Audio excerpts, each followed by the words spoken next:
Entre midi et 2 sur les quais de Seine, c'est un peu l'autoroute. De tous âges, de tous niveaux, les coureurs profitent de leur pause déjeuner pour transpirer. Parmi eux, Florent et Thomas, ils travaillent ensemble dans un grand groupe d'assurance. Et depuis le début de l'année, ils ont monté une équipe de collègues joggeurs qui se retrouvent tous les jeudis. C'est une petite coupure dans la semaine, une petite bouffée d'oxygène.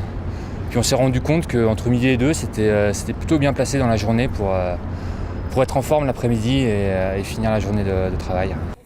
Courir ensemble, voilà la nouvelle tendance. Rien de tel pour créer une dynamique de groupe. Et certains chefs d'entreprise l'ont bien compris qui encouragent et financent cette activité. Chez ce fournisseur de gaz et d'électricité, par exemple, 1 salarié sur 3 est inscrit dans l'équipe de running, PDG inclus. Quand on a souffert dans l'effort pendant un semi-marathon ou un 10 km, on se voit totalement différemment. Il n'y a pas de grade, il n'y a pas de hiérarchie, il n'y a pas d'âge. Tout le monde souffre de la même manière. Il y en a qui souffrent un peu plus que d'autres. Mais ça permet de vraiment créer un état d'esprit totalement différent et de faire en fait que ce sport individuel devienne vraiment quelque chose de collectif. Aujourd'hui, 20% des Français disent chausser leurs baskets au moins une fois par semaine. 10 millions de coureurs, un marché en plein essor.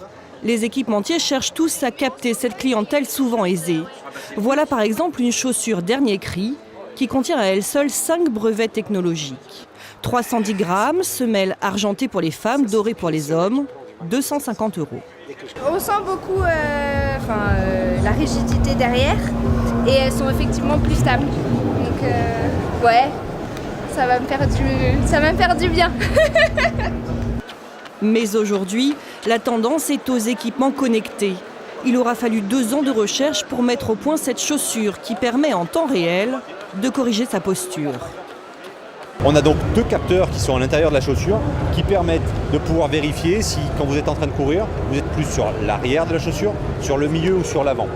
Sachant que la meilleure technique de course pour éviter les blessures est de courir plutôt sur le milieu et sur l'avant du pied. Le salon du running se tient à Paris jusqu'à dimanche.